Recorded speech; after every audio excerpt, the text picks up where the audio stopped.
Okay, so my name is Faith Okedoyin. Foremost a teacher, a storyteller, and a change maker in the education space. Hello and welcome to Obehi Podcast. I'm your host, Obehi A14, and I strongly believe that everyone has a story to share. Now let's get started into this episode.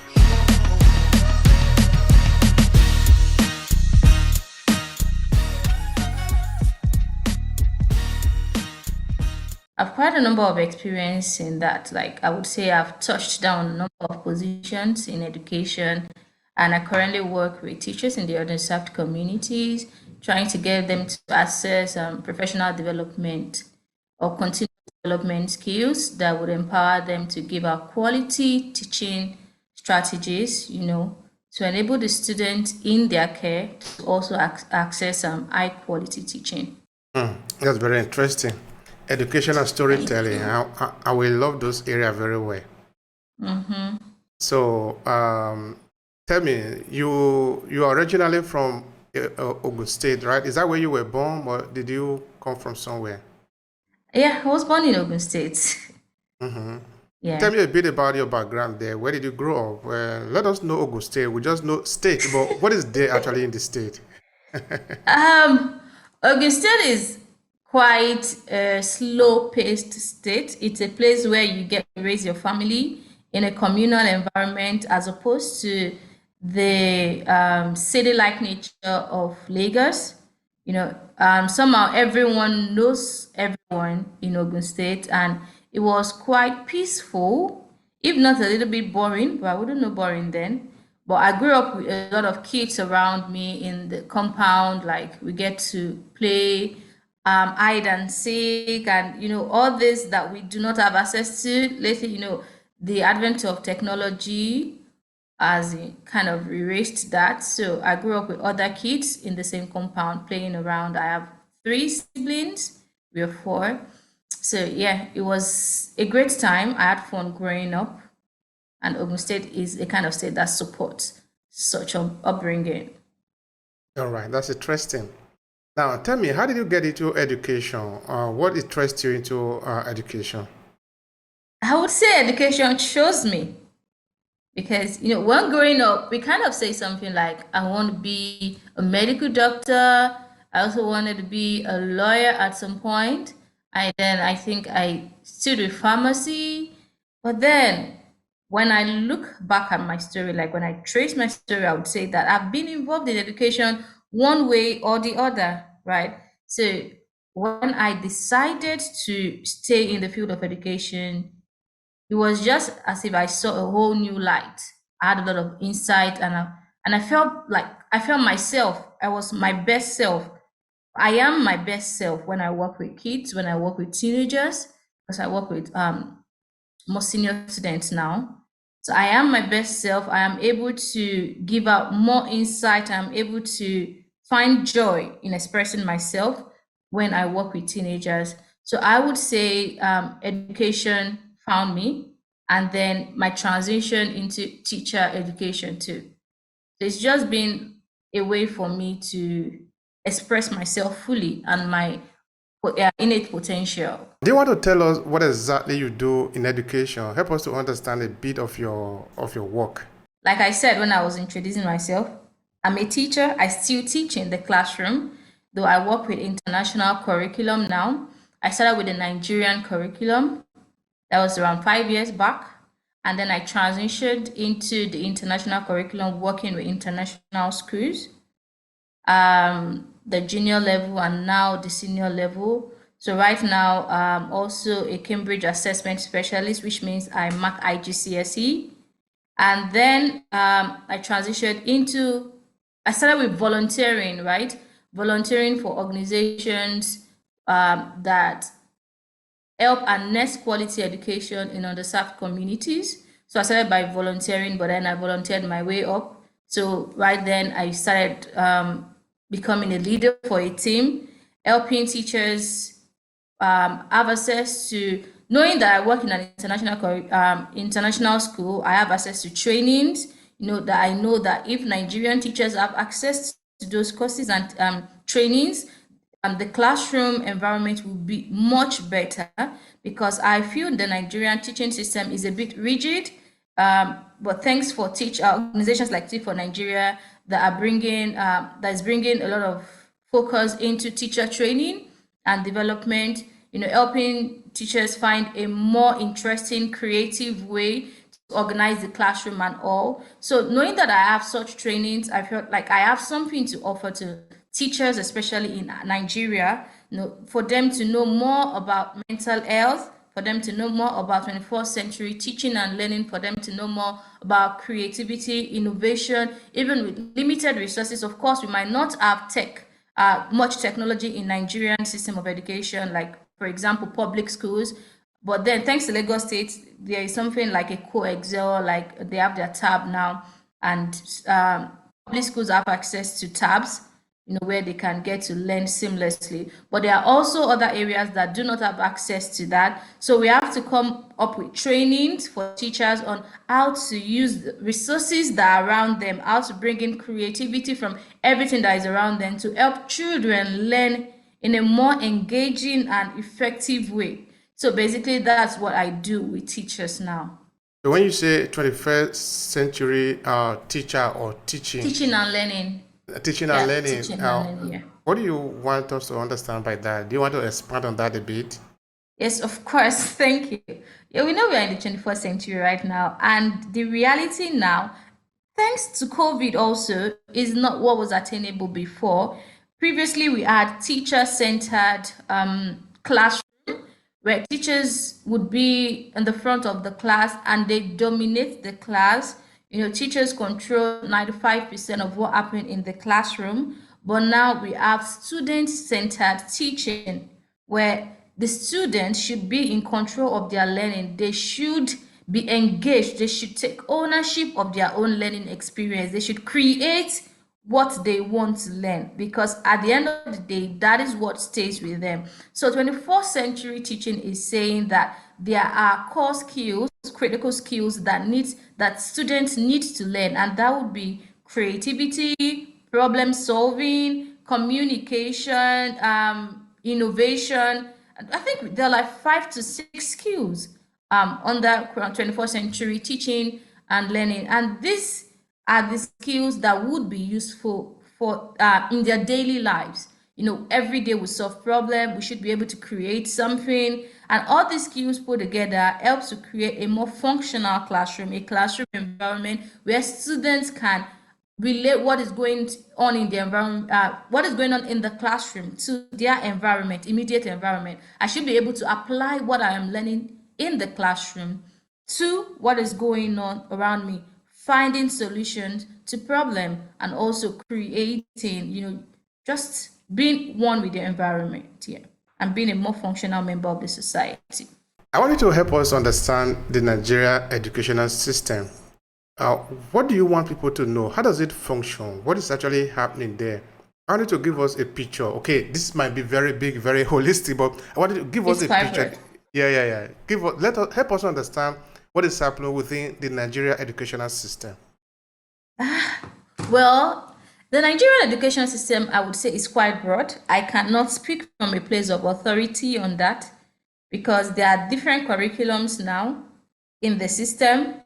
But if I would talk about the traditional Nigerian education system, which leads to the WAEC, we have the international curriculum with IGCSE. We also have some schools running early for the elementary schools. We have some schools running EYSF curriculum, that's early childhood curriculum, Montessori system of learning, and everything. So it's quite diverse, and I wouldn't be able to speak on from the place of authority on all the curriculums, but I would say that what we have now is quite different from what it used to be, and that is in a positive way.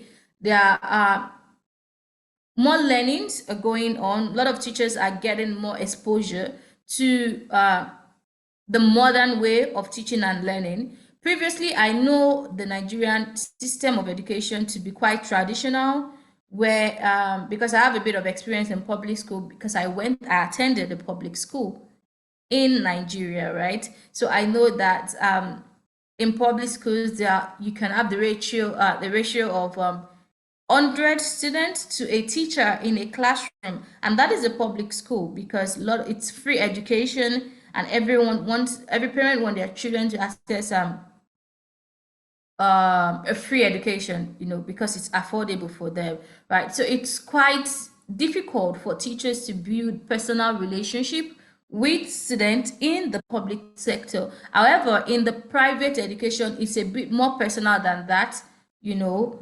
But then a lot of transformations are going on right now, and a lot of new knowledge, new learning, new theories are coming into education, and the schools are also opening up to receive them. So I'd say the Nigerian system of education is, definitely growing, different from what it used to be. Mm-hmm. Thank you for that. I appreciate that. All right, now, from your personal perspective, what do you really like to contribute to the educational system? What would you like to see change in the Nigerian educational system? I know it's broad, but yes, I'm trying to understand what you think you want to impute into the system. I'm going to speak from the perspective of a teacher and also student, right? So what would I like to see in terms of education, like that is attainable to students in public school? I would like to speak on public school because private school is run by, individuals, and, they run their institution, except for policies. For one, I would like policies that kind of regulate what goes on, a more standard policy that regulate what goes on in the education system, because I know that can affect the private and the public, So if there is a policy that says that, okay, this is what is attainable, let's say for you to have a school, you have to have this number of technologies, you must have, sort of some standards, setting some standards, and then I know that private school will also fall in line, right? But for public schools, I would like to see more teachers, more trained teachers, not just teachers by circumstances because they couldn't find better job and they decide to go into teaching, thereby not knowing about the theories and the principles of education, not knowing how to create learning experiences for learners, and the quality of teacher actually affects the quality of teaching that goes on in the classroom. If as a teacher, I do not know how to, structure my learning experience that every student is carried along, there is no one anyone can do. So I would like to see in the education system more trained teachers, teachers who are aware of theories that influences learning, how students learn. I would like to see those teachers in the classroom. I would like to see teachers that are more mentally aware, and the teachers that are very well paid. So that is definitely a given. Like, teachers need to earn more, they need to live more comfortably. So that way they know that they are well taken care of. So I think I've spoken from both the perspective of students and teachers, right? So for students, I would love to see students, like, it doesn't have to really focus on technology, of course, because we know that resources might not cover that much. Let's be realistic. But if we have trained teachers can bring up, the beauty of teaching is that you can use anything to teach. You can teach via storytelling. You can teach using everything around you, using concept around you, just to make sure that students kind of uh find what you're teaching relatable. I can bring stones in the class and say I want to use this to teach this, because there is no technology, right? I'm not trying to say they should. If the means is available, of course government should support schools with technology so that every student have access to technology and they can learn with it. However, in the absence of that, teachers have to step up, schools have to step up to train teachers to be the professionals that they are in giving out quality teaching and learning, engaging student-centered, using active learning approaches, where students get to relate with one another, communicate with one another, just for them to see learning as a thing of fun rather than a responsibility, something they just have to bear. They do not find it like, Oh, for example, there are students that say further math. Like I took further maths in school, and I don't see the relation to what I'm doing currently. So there are some subjects that are obsolete like that, And however, if there are changes to the curriculum by the virtue of policies being made, then I'm sure that education will be more, standard for us. Before you were talking of the 21st century education and learning, and I find that to be very interesting. Yes, we're in the 21st century, even though most of what is happening in Nigeria doesn't really reflect that we're in the 21st century. I think perspective matters, though, right? Help me It might look understand that. like so. Nigeria is also experiencing its own 21st century, basically. So, we have millions of people living in Nigeria, and we have lots of realities too. So, for some places, from some locations, it might seem yes, but there are some other locations that are already aligning with the future. I don't know if you get what I'm trying to say. So there are other schools that already are in Nigeria. There are international schools in Nigeria that are aligning with the future, and there are some other schools that are coming up that's already strategically positioning themselves to align with the future. So it is not a kind of generic opinion that Nigeria is not yet in the 21st century. We are also in the 21st century. It's just that is what is happening to us. I like to hear that. All Thank you. right. Now, tell me about the update of the curriculum. From what you know, is the Nigeria educational curriculum be updated to, because I like also I like a lot of things that you were talking about just now, that we are educating children who will fix the problem, no? That you educate them about problem solving strategy, no? So that they don't see the society and say, who is going to help us? They instead ask themselves, from what I know, how can I find a solution to the problem that is around me? Of course, this can be translated to a lot of things, like because if we educate children like this, the idea that graduate, finish school, they start asking, give me job, will no longer be relevant, because you already tell them how they can find job for themselves.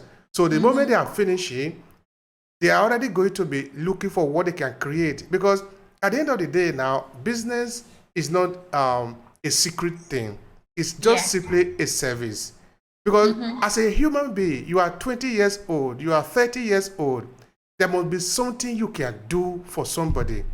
If you can do anything for somebody, that can be a business for you. You can be paid. Because in many other Yes. clients, You can offer a service. what you can do can be also translated into money. So I want you to talk to me about that. This idea of problem solving Solving. strategy in the educational system. Okay. So I would say that the world is changing rapidly. The job space is not what it used to be.